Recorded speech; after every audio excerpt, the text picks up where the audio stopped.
Antes de empezar este episodio te invitamos a que veas los anteriores y te suscribas a nuestro canal. Telepatía Peronista, venimos a comunicar la utopía. Empecemos.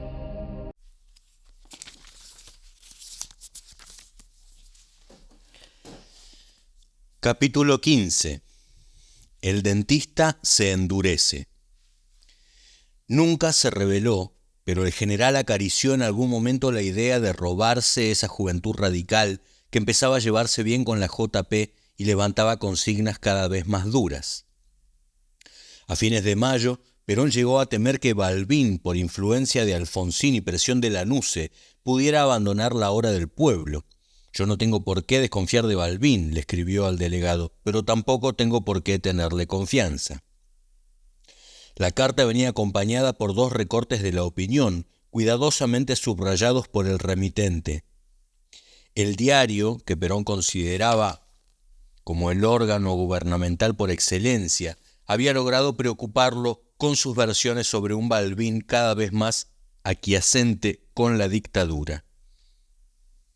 El general suponía que podía provocar un gran cisma a través de un personaje suelto como Alberto Acef, que estaba por crear un sello, el movimiento irigoyenista, para negociar con el peronismo. Hay que ir pensando, aconsejaba, que existe en ese partido, el radical, un importante sector, el juvenil, que está con nosotros.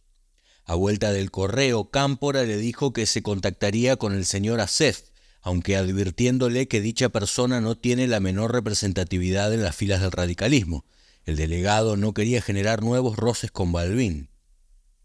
En un almuerzo armado por Rawson Paz, el chino había fustigado nuevamente la idea del Fresilina, insistiendo en dejar como única coincidencia la hora del pueblo. Cámpora, pensando centralmente en el éxito de la Asamblea del Savoy, ensayó argumentos generales tratando de no crear fricciones. Balbín terminó por conceder, a regañadientes, que una representación radical asistiera al Savoy, pero le rogó que excusara su inasistencia porque se sentía incómodo con alguno de los presentes, Frondizi, obviamente. Simultáneamente, el representante de Perón endurecía su propia posición ante la dictadura. El 27 de mayo, en una conferencia de prensa realizada en vísperas de la reunión del Savoy, criticó el discurso pronunciado 2 días atrás por Lanusse en La Pampa, que calificó de contradictorio, pesimista y amenazante. Según el delegado, había una flagrante contradicción en las palabras presidenciales. El señor Lanusse afirmó que se entregaría el poder al pueblo, pero también dijo que las Fuerzas Armadas no serían prescindentes, ni antes ni después de las elecciones. Lanusse también había dicho que los hombres providenciales no tendrían cabida en el proceso. Cámpora replicó: los hombres providenciales no se hacen, sino que los hacen la fe, la confianza y la esperanza que el pueblo deposita en ellos. Luego soslayó como pudo las preguntas sobre el carácter de alianza electoral del Frente Cívico y se demoró notoriamente en el tema del retorno. Insinuó que el clima represivo imperante no favorecía el regreso. Advirtió que los abogados peronistas deberían revisar los estantes de la justicia argentina para evitar la sorpresa de nuevas causas como acababa de suceder, y sostuvo por primera vez que el expresidente regresaría al país si el gobierno emite una resolución oficial firmada por todo el gabinete en la que se asegure la libertad y la seguridad personal del señor general.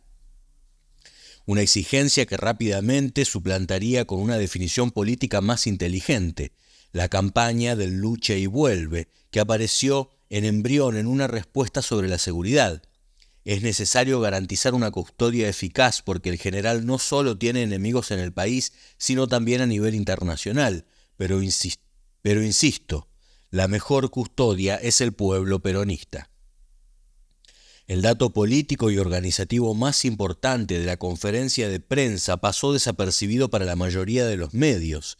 La decisión del retorno correspondía a Perón, pero la conducción táctica, como deber de lealtad hacia su líder, formularía una respetuosa sugerencia sobre la conveniencia o no de dicho regreso, en el momento oportuno.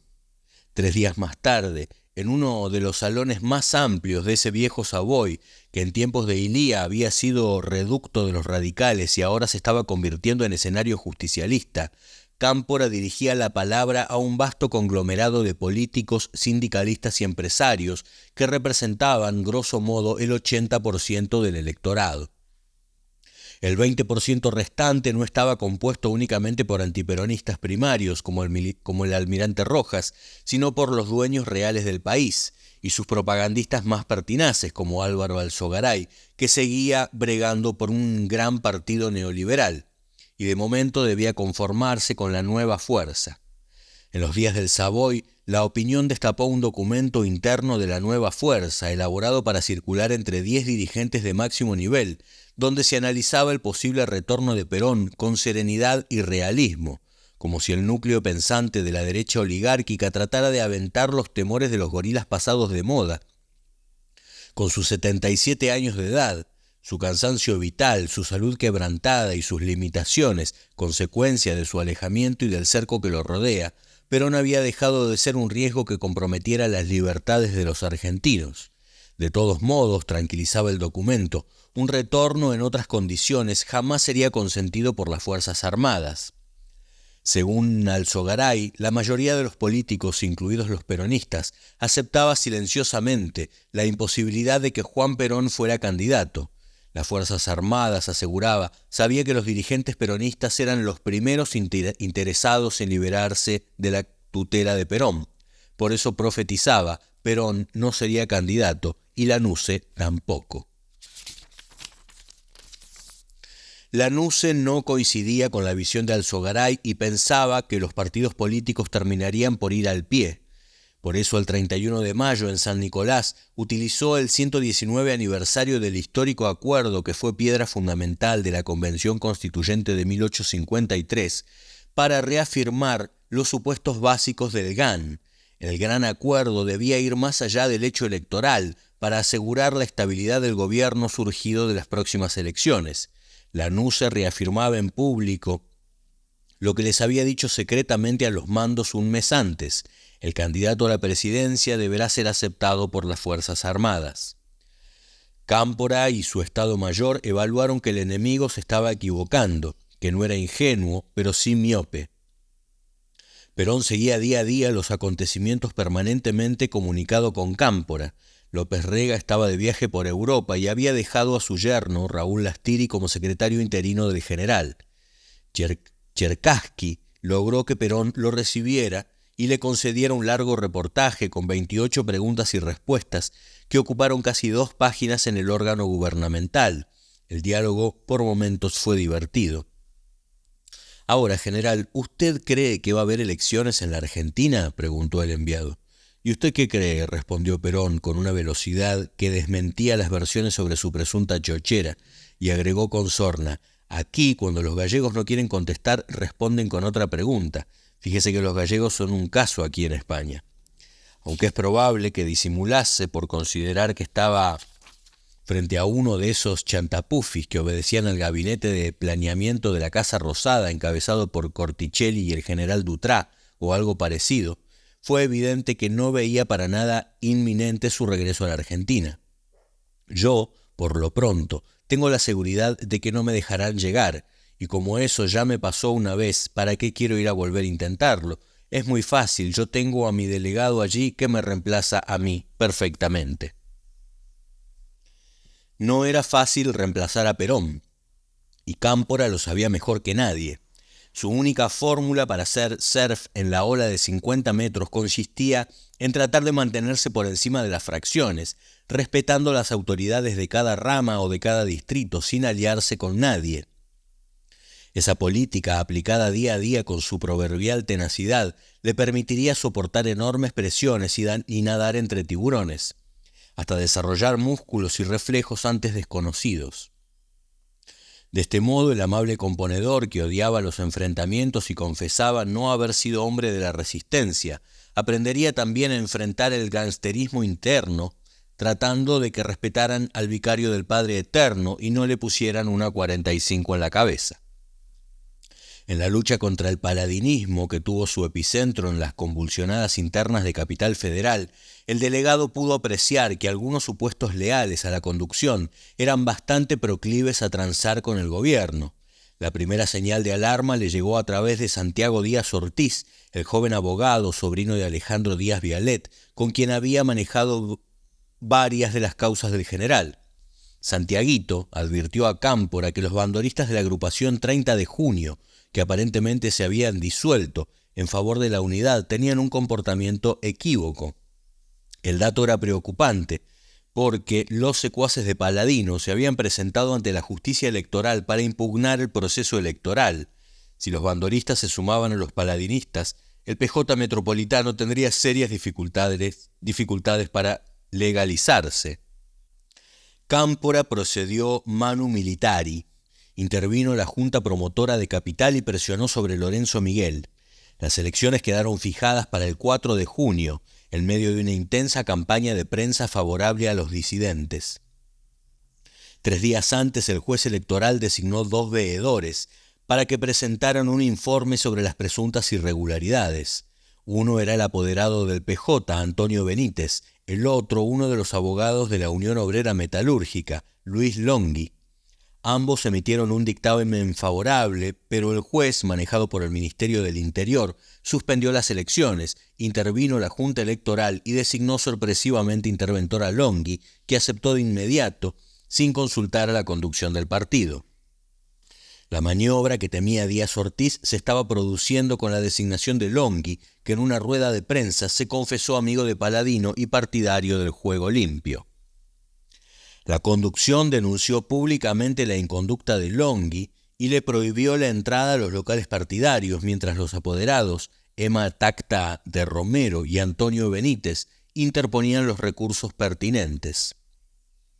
En típico contraste de aquel momento, Longhi desnudó la peor cara del peronismo, en tanto los afiliados de Capital demostraron las reservas de dignidad y creatividad de que disponía el movimiento popular, realizando unas elecciones simbólicas al margen de la justicia parcial del gobierno militar. Las internas ficticias fueron demoledoras, votaron 31.000 afiliados sobre un padrón de 54.000, y la lista número 1 de los paladinistas sacó escasos 300 sufragios. La UOM tiró la toalla y Longhi llamó a Benítez y Díaz Ortiz para decirles que las elecciones legales se llevarían a cabo a más tardar el 20 de junio.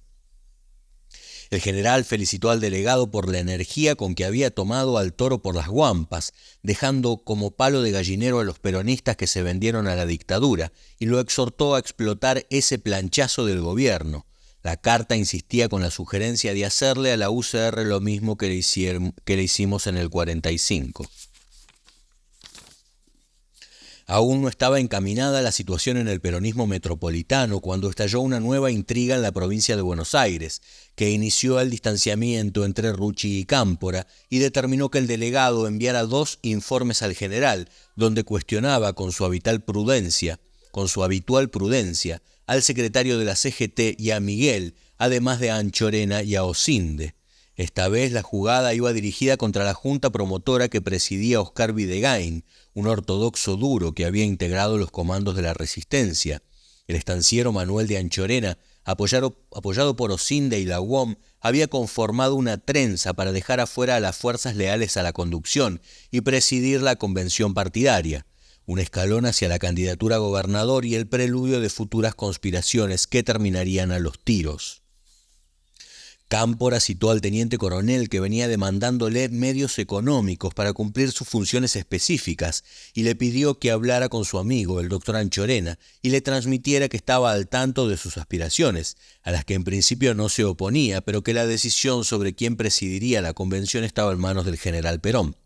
Osinde, bilioso y esquivo, dijo que no tenía ningún conocimiento de la situación, pero que, de todas maneras, cumpliría el pedido del delegado. Gianola, en tanto, fue portador de un mensaje similar para Lorenzo Miguel. Días más tarde, enterado de que las huestes federales estaban por copar el Congreso Provincial, Cámpora sacó el tema en un almuerzo con Rucci, Osinde y Miguel asegurando que no tenían nada en contra del doctor Anchorena y proponiéndoles si es que lo querían promover, que asumieran la responsabilidad ante el general Perón. Ninguno, le informó después al jefe, se quiso comprometer. El día del Congreso, Cámpora se presentó acompañado por Juana Larrauri y Díaz Vialet. En la puerta montaban guardia los muchachos del Movimiento Federal y algunos pesados de la UOM. La trenza ya estaba montada y circulaba una lista amañada por federales y bandoristas, pero los organizadores de la maniobra no podían evitar que hablara el delegado de Perón. Cámpora subió al estrado y palpó la hostilidad que enrarecía el aire. Tragó saliva y sintió que un extraño, duro que no conocía, hablaba a través de su persona, reclamando unidad frente a las provocaciones de la dictadura, respecto a la verticalidad que se encarna en la persona del general Perón y la necesidad de hacer a un lado los intereses individuales, las maniobras y las trenzas. Luego se mudó a un despacho vecino a esperar los acontecimientos. Chanola, mientras tanto, recorría los pasillos convenciendo a los hombres de Osinde. A cada rato alguien entraba al despacho en penumbra, donde el representante de Perón esperaba los resultados. La lista cambiaba, se incorporaba gente afín a la conducción. Cámpora anotó mentalmente quienes colaboraban activamente en la destrucción de la trenza. Después, al informar a Perón, subrayó la participación de la juventud y de algunos veteranos dirigentes bonaerenses, entre los que figuraban Rodolfo Arce, un futuro traidor, muy peligroso. En su informe al general, el delegado anotó: para que usted no crea que todos son problemas, le informo sobre el acto de la juventud que se realizó ayer en la Federación de Box. El local estaba completamente lleno y había mucha gente en la calle.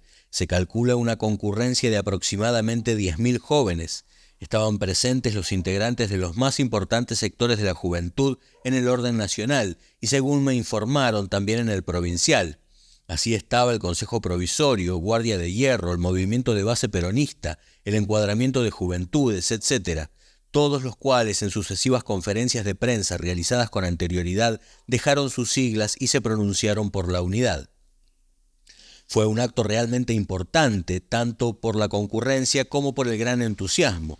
Hablaron, entre otros, Garaycochea, Alejandro Álvarez, Roberto Grabois, Dardo Cabo, Néstor Ortiz, Ceballos, Rodolfo Galimberti, etc. Hubo recíprocos silbidos y gritos, pero no se produjeron otros incidentes. Luego pronunció unas pocas palabras para transmitirles personalmente sus saludos y los de su señora esposa, manifestar la adhesión al homenaje a los caídos el 9 de junio, reiterar la exigencia de libertad de todos los presos políticos, gremiales y estudiantiles, sin excepción, y destacar lo positivo de la relación con la juventud en estos meses.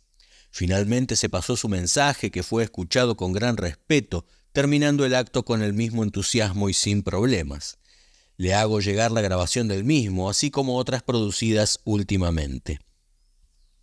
Por un olvido freudiano, o por cálculo, no había mencionado un dato decisivo que por honestidad garibaldina, o por cálculo, incluyó en un nuevo informe que envió el 19 de junio. Con relación al acto del 9 de junio, que fuera magnífico, de gran repercusión en la opinión pública y sobre el que le informara por separado, omití decirle que se leyó un comunicado de adhesión de montoneros y descamisados en el cual se acusaba de traidores a Paladino, Osinde, Coria, Rucci y Miguel. Tampoco comentó que el único dirigente nacional presente en el acto había sido él, y Perón desde la cinta magnética, con un mensaje particularmente radicalizado donde anunciaba el fin del sistema demoliberal burgués capitalista. Periodistas, hombres de los servicios y periodistas de los servicios, anotaban todo de manera febril. Era un encuentro de alto voltaje, donde los jóvenes viejos se despedían de la JP en la que habían militado 17 años, constituyendo una generación ilegal y proscrita. Como recordó con los ojos brillantes Dardo Cabo, que concluyó convocando a conformar el ejército peronista en operaciones, y un Galimberti astuto anunciaba que marchaba a Madrid a poner su cargo a disposición del general Perón, porque había concluido su misión como consejero juvenil. Cuando Cámpora, el viejo, trepó a la tribuna, los más jacobinos empezaron a gritarle: «Far y Montoneros son nuestros compañeros», con un retintín desafiante, y él, en medio de los estandartes y el estrépito de los bombos, se sintió obligado a contestar: «Vuestros compañeros son también los míos», frase cuidadosamente registrada por los servicentros. Observé junto a Galimberti cómo los manifestantes se iban desconcentrando en los alrededores del 11, sin abandonar sus consignas, seguidos por las luciérnagas de los patrulleros. «Dale un fierro a cada uno y el régimen se va a la mierda», exageró. El régimen hizo otra lectura: «El señor Perón está por patear el tablero». Los rumores golpistas iban en ascenso. Manuel Rawson Paz citó a Cámpora a solas y le comentó que los mandos militares le habían dado un ultimátum a Lanusse: o lograba sacar adelante el diálogo en 27 días o en caso contrario lo sacarían. El liberal independiente pidió al delegado que lo informara de urgencia a su jefe. Cámpora no lo hizo. Tras consultar con otras fuentes, llegó a la conclusión de que el dato estaba inflado. Igual que los pronósticos golpistas de Osinde, que volvió a descolgarse por Avenida La Plata solicitando dinero para su trabajo militar. Antes de retirarse, le recomendó a Cámpora que evitara los ataques públicos a miembros de la conducción, especialmente los dirigidos a él, como los que se habían vertido en el acto de la Federación de Vox. El delegado replicó que ninguno de los oradores lo había atacado, como tampoco a la rama sindical. El ataque contra Osinde y otros estaba contenido en un comunicado enviado por montoneros y descamisados, que, como usted comprenderá, Jorge, escapan por completo a mi control. Los Osindes proliferaban dentro y fuera del justicialismo, y pronto el representante de Perón tuvo que afrontar una mini crisis dentro de la Hora del Pueblo, por culpa del bloquista sanjuanino Leopoldo Bravo, que había sido embajador en la Unión Soviética durante el segundo mandato del general.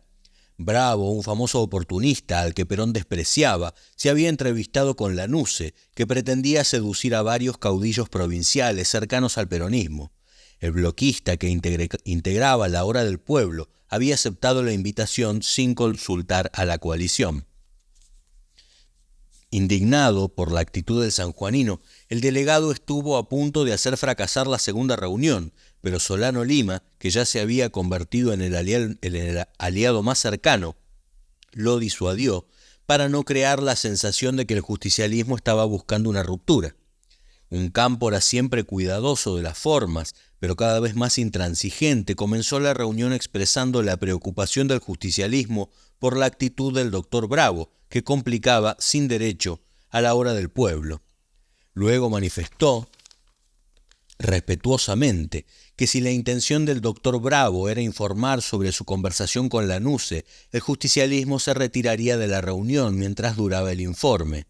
Balbín hizo suyas las palabras del doctor Cámpora y Bravo quedó contra las cuerdas, balbuceando excusas. Unos días más tarde, el vicario le comentaría al Padre Eterno: «Le aseguro, señor general, que nunca he visto un hombre tan disminuido. Creo que le fue muy mal y que la Hora del Pueblo salió fortalecida».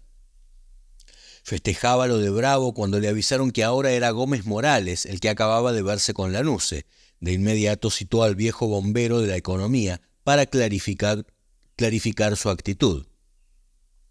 Superando estas zancadillas, la conducción táctica se acercaba a la instancia decisiva del primer congreso partidario, en el que se elegirían las autoridades legales y se proclamaría la fórmula presidencial.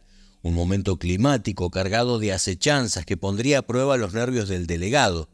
Tan exigidos como su primera gastrointestinal, amenazado por los desayunos, almuerzos y cenas de trabajo, donde se multiplicaban las presentaciones, las solicitudes, las versiones, las amenazas, las vanidades, los miedos, las confesiones, los chismes y las miserias. Como si fuera el cura o el médico del pueblo, debía escuchar a todos y transmitir sus rogativas y sus quejas, procurando siempre dejar bien al general. Si no contestaba a tal dirigente era por sus múltiples ocupaciones y no porque el susodicho hubiera caído en desgracia, como en realidad había ocurrido. Si entregaba una foto, una carta o una designación que él mismo había pedido a Perón, ocultaba su intervención con el clásico: «El general lo distingue con este ofrecimiento». «Traigo la contestación del general a la carta que usted me dio», o «El general se acordó de usted». Y ahí se iba tejiendo una red de gratitudes que lo excluían y de resentimientos que se descargaban en él. Los ascendidos y promocionados lo atribuían siempre a Perón y a sus propios méritos. Los postergados y excluidos le echaban invariablemente la culpa a la torpeza o mala fe del intermediario, ese boludo o ese turro de Cámpora. Cada visitante consideraba además que el delegado no podía tener nada más importante en la cabeza que el asunto que le venía a traer. El Chango Funes le vendía sus planes de propaganda. Hugo del Carril se proyectaba su proyectada película sobre Evita. Benito Jambí le acercaba peces gordos de los negocios y las finanzas, como Julio Pueyrredón, presidente del Banco Popular, o los Reynal, dueños de Austral, que estaban descubriendo el discreto encanto del peronismo. Antonio Cafiero le comentaba, de muy buena fuente, que la Marina y la Fuerza Aérea vetaban a Lanusse para la presidencia.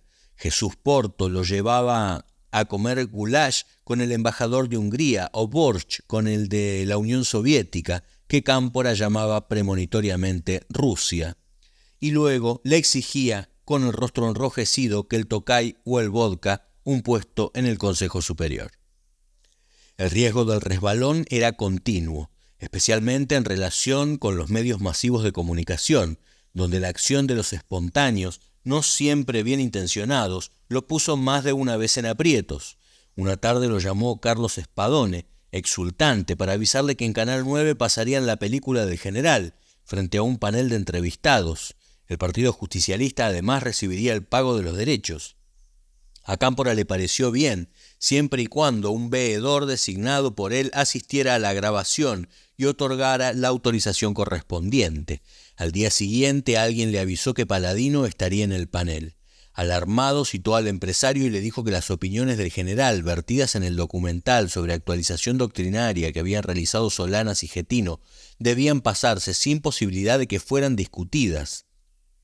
Spadone aseguró que Paladino no integraría el panel de entrevistados y se comprometió a retirar la película si el programa no era aprobado por el capitán retirado Horacio Farmache en su calidad de veedor del Consejo y Mario Cámpora y el Bebe Rigui como asesores del delegado.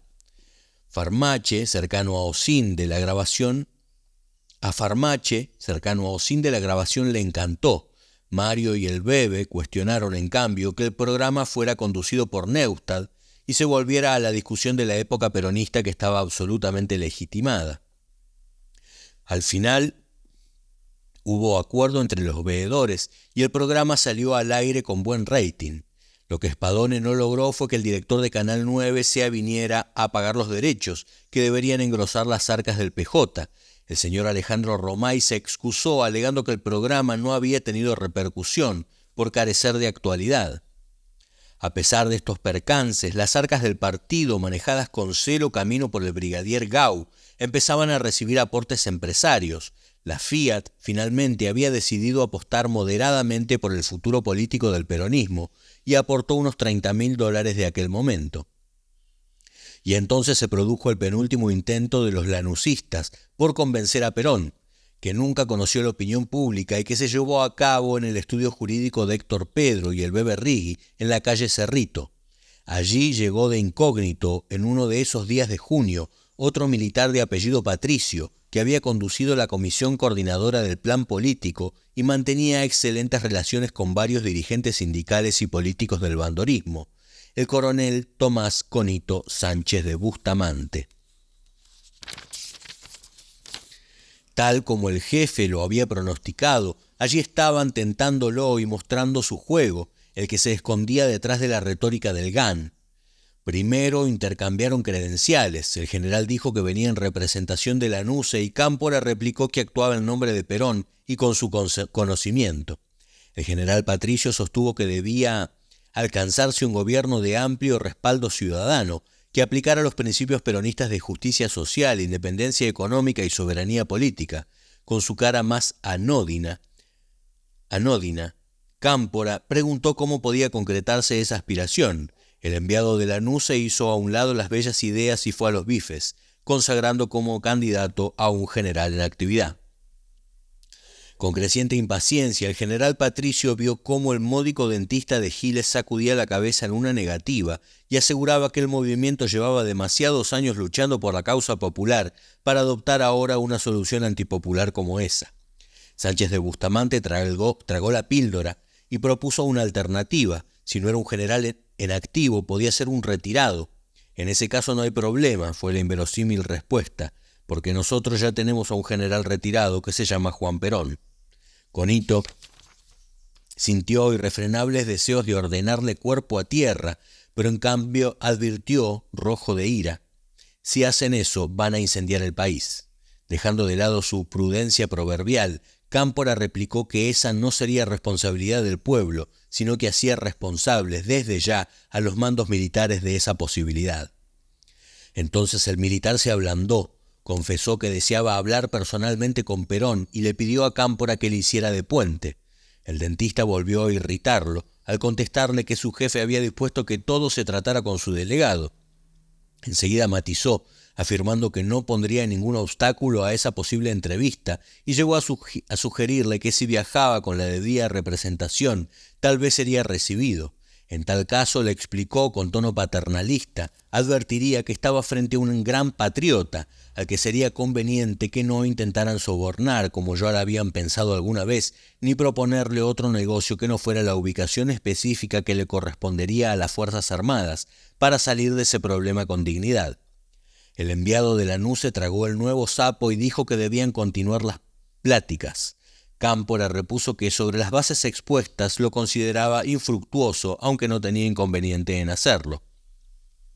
Poco después, Conito le pidió una nueva reunión, donde desnudó algunas preocupaciones programáticas de los militares en relación con un posible gobierno justicialista, el ya conocido respeto de la mayoría por las minorías, un sindicalismo no sectorizado y el mantenimiento de ciertas leyes antisubversivas y una política económica estable. Los militares querían saber también cuáles serían las relaciones internacionales del nuevo gobierno, y algo muy específico que transparentaba los temores de la clase social que estaba detrás de la dictadura. ¿Pensaban acaso en una reforma agraria? Al despedirse, reiteró la voluntad de las Fuerzas Armadas de dialogar con Perón y aseguró que se estudiaba el nombre del representante más adecuado. Podía ser verdad o tratarse de una fórmula cortés, casi daba lo mismo. Ya no había espacio ni tiempo para el diálogo. Era el 20 de junio, faltaban 10 días para que se cumpliera el ultimátum de Juan Perón.